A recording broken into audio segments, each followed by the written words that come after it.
afternoon, a very warm welcome to Game On, your one-stop destination for all things sports. I'm Neha Bharadwaj-Alter, and today on the show we have someone very special. We'll be joined by Shweta Bhatia. She is a renowned dietitian and nutritionist. She's been working with top cricketers and athletes, and she's going to be on the show. She's been, working on their diet to make sure that they are fit. So what is it that elite athletes require when it comes to nutrition? All of that conversation we will have with Shweta. We will also talk about football. Is there a twist to the Messi versus Ronaldo debate? The two will be facing each other in the new year.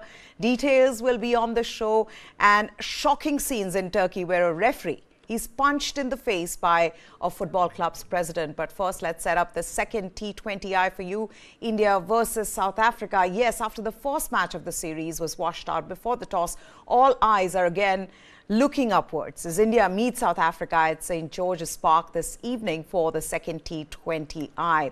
Rain is predicted once again, which apart from putting a dampener on the series, which starts off India's all-format tour of South Africa, would also deny Team India a chance to fine-tune their plans for next year's World Cup. Just 5 matches, including today's, remain for the team before the World Cup, and this makes it critical for the French players and management. The likes of Yashasvi Jaiswal, Rinku Singh, Tilak Verma and Ravi Bishnoi would want all the playing time they can get, because there are some bigger names not part of this series who could come back and see them relegated. The likes of Shubman Gill and Shreyas Iyer, meanwhile, would like nothing more than big runs in these games to cement their places as opener and one down respectively. So with all this in mind, let's just hope that rain does not play spoilsport tonight. So we get a proper entertaining match, as well as more indication of how Team India's World Cup plans are shaping up. That's the South Africa likely playing 11 with Aiden Markram at the helm. Hopefully, we'll get a match. Now, talking about the match, let's talk about the captain of this Indian team in T20I, Suryakumar Yadav. He led the team to a 4-1 victory against Australia at home. And after a disappointing performance in the ODI World Cup, Surya will be keen to show his class in his favourite format, the T20Is. He is the #1 T20I player in the world, and with an eye on the World Cup next year in the Caribbean and the USA, Surya has transformed himself by making sure he is in peak fitness. He posted a photo of this transformation on his official Instagram account, where he put 2 photos next to each other. One where he's looking slightly bulky, which was taken on 15th of August, and the other photo where he's looking much fitter and leaner, which was marked to 9th of December. There is a stark contrast in both the pictures, and of course the credit has to be given to Sky for his dedication, his commitment in getting back to fitness. But the person behind, or the other person behind that transformation, is renowned dietitian Shweta Bhatia. She's joining us here on the show, so let's go straight to her. First of all, thank you so much, Shweta, for taking the time out. I know you've been very busy, but tell us what went behind that transformation. Okay, thanks, Maya. Thanks for having me today. I think, first of all, I'd like to give equal credit to Surya's team of coaches as well. It's really unfair that only the dietitian hogs the limelight, keeping Surya out of it completely at this point. But yeah, it's very natural. Your weight gain and your weight loss is such a natural part of every human's journey, be it an athlete or, a person in the general population. And I think it's very unfair to, keep putting the spotlight on why a certain athlete gained weight. When the spotlight is when he loses weight, but when he gains weight or gets unfit, there could be so many reasons behind it. And it's really unfair to just keep, putting them down or trolling them at that point. But having said that, yes, it's mandatory that an athlete maintains his fitness around the year. And with Surya, he's been always a dedicated athlete right from the beginning. But we did have a phase where, the compliance was an issue, and because of which you see his photos in August were a little where he was out of shape. Yeah. But we decided that we can't be going down this road, especially with things coming up and everything that was in the pipeline. And we decided that we're going to really go all guns blazing into this journey now and restart everything. And I think he just got very, very serious. And for the last 16 weeks, he's been completely focused and dedicated and determined, and you can see the results. No, you can absolutely see the results. But tell me what has gone into it specifically in terms of, changing eating habits. Has he had to let go of a particular variety of food? What seems to have gone into this transformation? Right. So, he's always been on a low carb diet, and I've always promoted low carbohydrate diets for fat loss in general. But, the interesting thing is that they have such a special place even in sports performance. And we have even young children gaining weight and young athletes coming in for weight loss. And that's exactly the same approach that we use. So the same thing that we did with Surya was, of course, he got rid of some grains and, the regular sugary stuff and the starches and things like that. And we focused more on including more healthy fats coming from nuts and, his oils and things like that. And of course, the protein, which is an integral part of every athlete's diet. So that's what the focus was on. And needless to say, the junk was definitely out. Okay, now sports nutrition plays a huge role in optimizing an athlete's performance. Tell us, when it comes to cricket, how different is that in comparison to, say, a weightlifter or, a footballer? Okay, so in terms of sports nutrition, the guidelines are pretty much the same, where every athlete is looking at losing body fat, especially as they age, because they tend to gain weight as they, grow older past the age of 25. So that's one of the goals. The other one is, of course, energy levels and focus, alertness, reduced hunger and cravings, recovery, energy during the game. So things like that. Those are the core key focus areas where every athlete across every sport would want to focus on. But besides that, I think when it comes to a sport-specific guideline, what really changes is the exercise regime and the hydration. So depending on how long you're playing the game, for how many hours you're outdoor, what the duration of the game is, of course. So on a per hourly basis, the hydration guidelines change depending on the environment. Of course, if you're playing in a colder environment or it's really hot and humid. So that changes, but basically the guidelines would remain the same, where, I already discussed about the goals that every athlete would have or should have. Okay, let's also talk. Yeah, so let's also talk about, when an athlete or when a cricketer is traveling, because they are on the road most of the times, how do they, I'm sure you've had these conversations with Surya and the other cricketers. How do they make sure that they maintain that? You're not going to be able to get the kind of diet that maybe you've prescribed for him everywhere that he goes. So what does he do then? Right. So then bespoke nutrition is what that's about, right? When you travel and you don't have those food choices, that has been laid out by a dietitian, then of course the dietitian has to be more involved at such times, where we go back and forth to check what kind of food is available, and based on that, we then modify the diet. So it has to change if what I've planned for him in India doesn't work when he's traveling. And yes, there are athletes who also invest in having their chefs go travel with them sometimes. And that is a very valid investment if they can afford it across sport, not just cricket, because it really does help one stay on track. I'm sure you get this question all the time, Shweta, about vegetarian versus non-vegetarian, and especially when it comes to an athlete, cricketer, professional sports person. Is there this sort of belief that, non-vegetarian, you get your protein from having chicken and, meat? And is there truth to it? Do vegetarians mostly struggle with trying to figure out how to get proteins? What's your whole take on this? Because you're also someone who promotes high protein diet, right? So, Meha, just to clear that part, there is nothing like high protein. Protein is always planned as per your requirements. Now, if it's an athlete or it's a pregnant woman, obviously their requirements are high, so they will be on a higher protein diet compared to a regular person.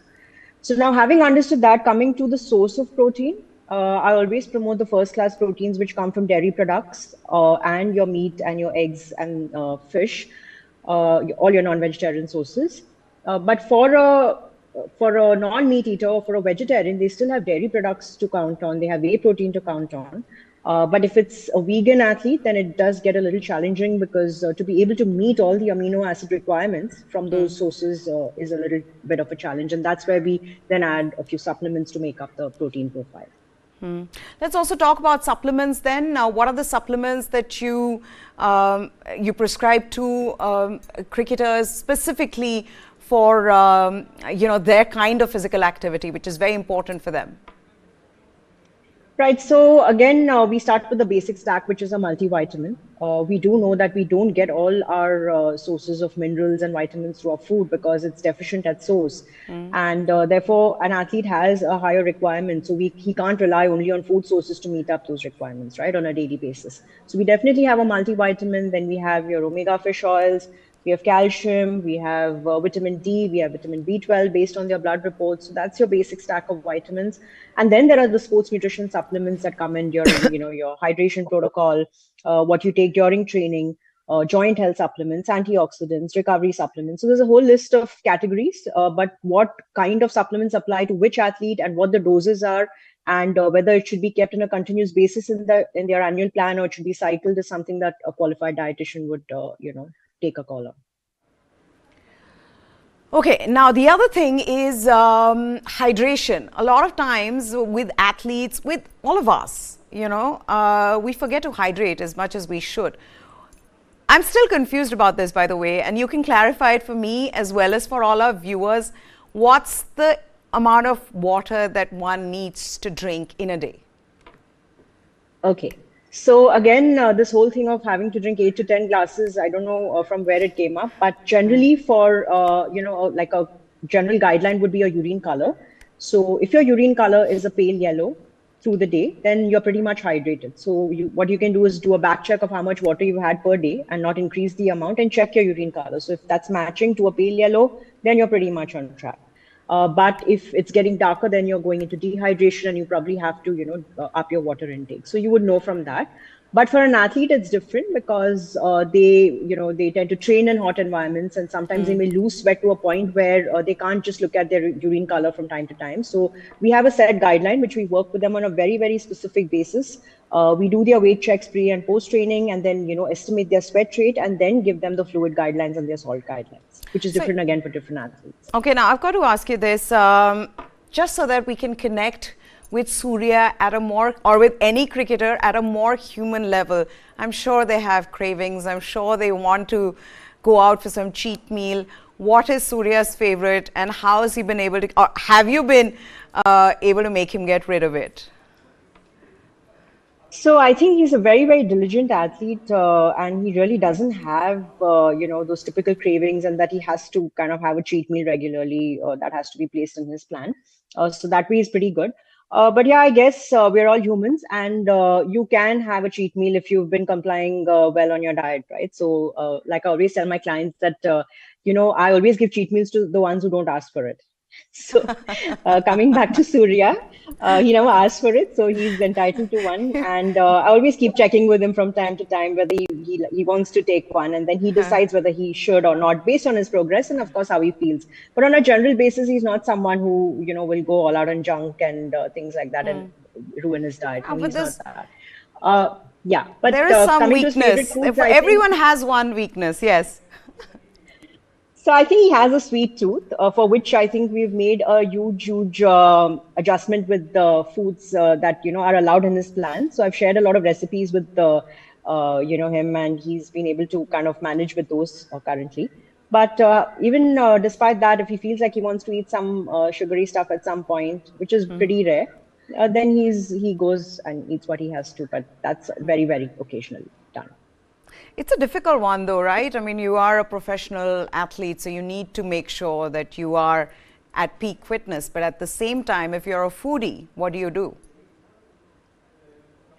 I think the word foodie itself is a very dysfunctional word because it just shows your relationship with food and it just shows that food controls you. So I don't actually like that word. But yeah, we all enjoy good food from time to time. And the goal should be that food should not control you. You should be able to control the food. And there's a lot that goes in terms of work that, when you can achieve that level of control with food. But like I said, we're all humans and at times we feel like eating things. So, you are allowed to have that one cheat meal and it's not difficult when you are on a plan, you see your results coming in, results are self-perpetuating. I always tell all of my clients, forget athletes, that when you start liking how you, how you look, how you feel, how you perform on the field, then automatically the compliance comes and you don't want to go towards unhealthy things. you're automatically drawn on a path which takes you towards health and fitness. Are there, I mean, I'm sure you have female athletes who are your clients. How different is, the diet for them? Especially, is there any difference in, female cricketers? Do they get a separate diet, different diet? No, not really, because in terms of the physiology, which means the way our body works, men and women typically have the same kind of bodies, right, in terms of metabolism and how we process nutrients and how our energy systems are. Of course, the only difference is that the hormones. So here, the response to training would be different in men and women, but the dietary guidelines would generally be the same. Except in women, I feel like we need to focus on their iron levels on and off, because you do see a lot of anemia coming in with female athletes. So that's one difference, which puts them sets them apart from male athletes. Okay, Shweta Bhatia, thank you so much for taking the time out to talk to us. You haven't given us any specific, dish that he likes, or maybe an Indian sweet that he likes. But you've told us that he has a sweet tooth. So in that sense, I feel connected to him because I have a sweet tooth as well. But thank you so much for talking to us here. Thanks, Mia. Thanks for having me. I just enjoyed having this chat with you today. Okay, we're going to slip into a break at this point. But you can watch this News 9 special documentary, which delves deep into the heart of Bengaluru's notorious traffic problem. Here's a small promo of that and come right back.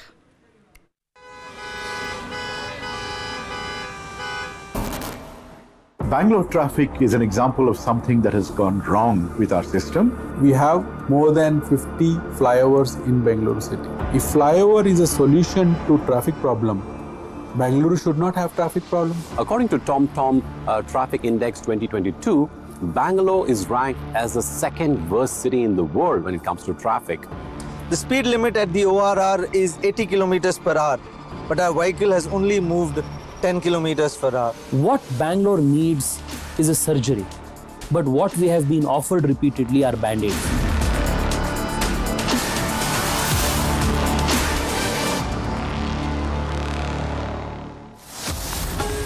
Only on the world's first news OTT. News 9 Plus, ahead of the curve. Okay, there is some bit of positive news. Rishabh Pant, he may be back in action. Yes, if all goes along expected lines, you may see Rishabh Pant in the Indian Premier League next year for Delhi Capitals. He is expected to be fully fit to join the action as the league starts in the last week of March 2024. Pant had to miss the IPL 2023 season after sustaining injuries in a car crash in December 2022. Delhi Capitals management is hopeful that he will be fully fit in 2 to 3 months. After a long rehabilitation process at the National Cricket Academy in Bangalore, Pant has started batting in the nets. He's also been seen playing some exhibition matches and striking big hits. His return for the IPL is almost certain, but it is still not known whether the 26-year-old will be keeping wickets or not. Reports suggest Delhi Capitals will be happy to have him back as a batter and a captain. In Pant's absence this year, Delhi Capitals had finished second last in the 10-team competition. David Warner, he was leading the team in Pant's absence. Pant has also attended a camp with the Delhi Capitals in Kolkata last month. The team management, including head coach Ricky Ponting, director of cricket Sourav Ganguly and assistant coach Praveen Amre were also present at the camp. And Pant then participated in a meeting to discuss the release and retention of the players and the plan for the IPL auction. The auction will be held in Dubai on Tuesday. Next, however, a formal green signal to allowing Pant for any competitive cricket that will have to come from the NCA. It is expected that he will get the nod by the end of February. Okay, now moving on, for a state that's famous for its temples, handicrafts and Chena Poda, you can add the #1 sports hub to that list. With world-class stadiums, top-notch high-performance centers and a model where corporate houses work side to side with the government and the sports federations, Odisha has not only become the sports capital of India, but it is also transforming sports in the country.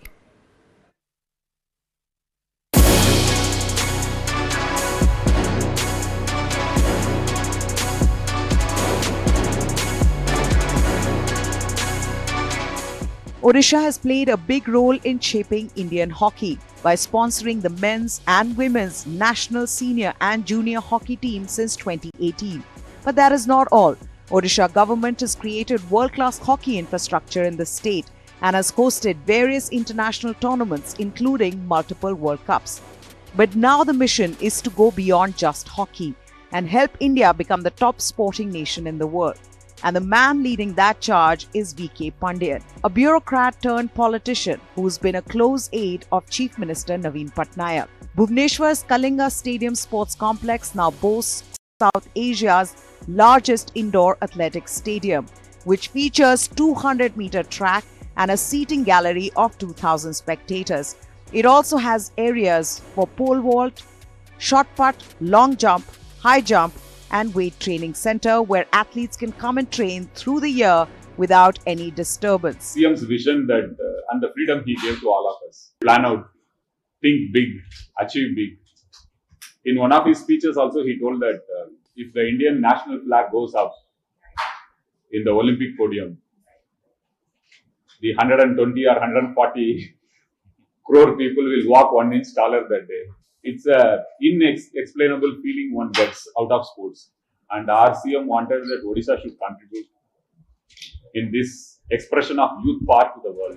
Recently, in partnership with All India Football Federation, Odisha hosted the legendary football coach Arsene Wenger, who is also FIFA's Chief of Global Football Development, to launch an AIFF FIFA Talent Academy in Bhubaneswar. The Odisha government will take care of the boarding, lodging, accommodation and education of the players. FIFA will provide the technical knowledge and the coaches.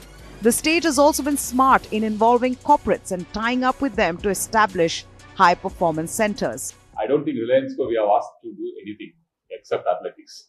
JSW we have asked them to do this. Like that, Tata's we have asked them to do hockey. We are very clear in, if you are focused, they will oblige. They also share a passion for sports in the country. Tata has been doing well for sports. JSW has been doing well. You see our partners also, most of them share that passion for making India a sporting country. One of the areas that Indian sportspersons have struggled with in the past is injury management and lack of proper rehabilitation. Now in Kalinga Stadium, there is a state-of-the-art sports science center designed to cater to the needs of elite athletes. The center has a team of experts and specialized labs with top-notch equipment to address all the issues that an athlete may face in trying to achieve sporting excellence. Sports is something which CM is passionate about. So he gave us the freedom to design, involve professionals, involve corporates, have a complete professional setup. But in sports, always passion is required. Profession and passion may not go together, but we harmoniously blended both to have this kind of output.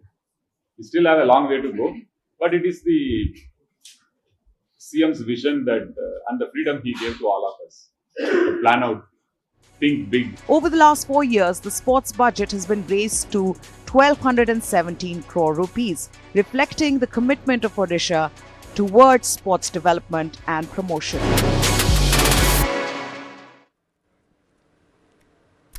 In some shocking scenes from a football match in Turkey, the Turkish Football Federation has suspended all league matches after Ankara Gucu president slapped the referee in the face at the end of his team's game. The president has since been arrested, but all matches in the league were suspended after that shameful incident.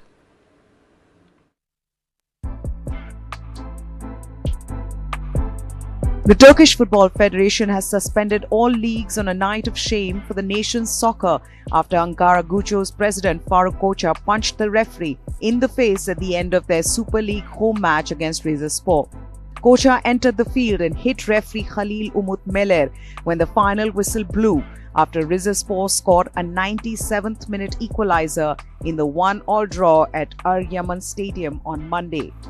Ankara Gucho fans invaded the pitch after the game, and Miller was also kicked when he fell, though it was unclear who his assailants were. Miller eventually made it to the dressing room with the help of the police. A detention order has been issued for Koja.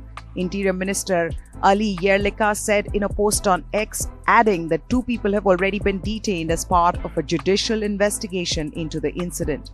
A FIFA referee since 2017, the 37-year-old Miller, he took charge of Lazio's Champions League group game with Celtic on 28 November. Referees in Turkey are often criticized by club managers and presidents for their decisions, but are rarely the target of violent attacks.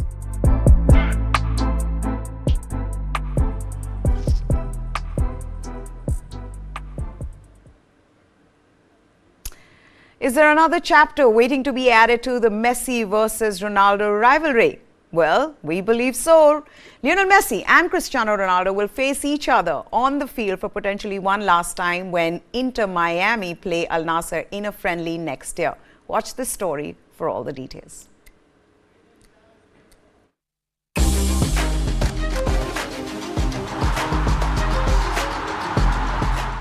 Lionel Messi's Inter Miami will play 2 matches in Saudi Arabia early next year.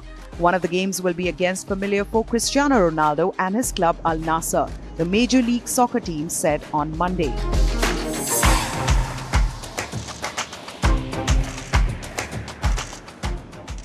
The Riyadh Season Cup, a 3-team round-robin tournament, is part of the team's first international tour, which will also include stops in El Salvador and Hong Kong.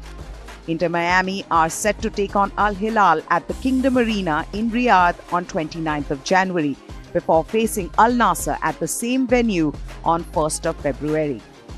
Messi and Ronaldo, who faced each other more than 30 times in their careers, have won 13 Ballon d'Or awards between them, with the Argentine leading that race 8-5. Messi received an offer to play in the Saudi League after leaving Paris Saint-Germain, but he opted to sign with Miami when he led the team to a trophy in the League's Cup and sent ticket prices skyrocketing.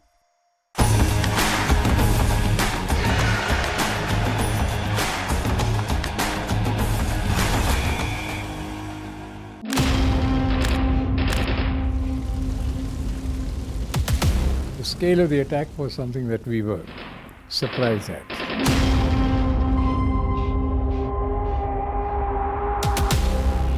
David Hadley was a double agent. The Americans did not want him to be fully exposed, so all that he probably shared with the Americans was not shared with us in terms of intelligence. If we had that, I'm sure that we would have been able to deal with the situation far better.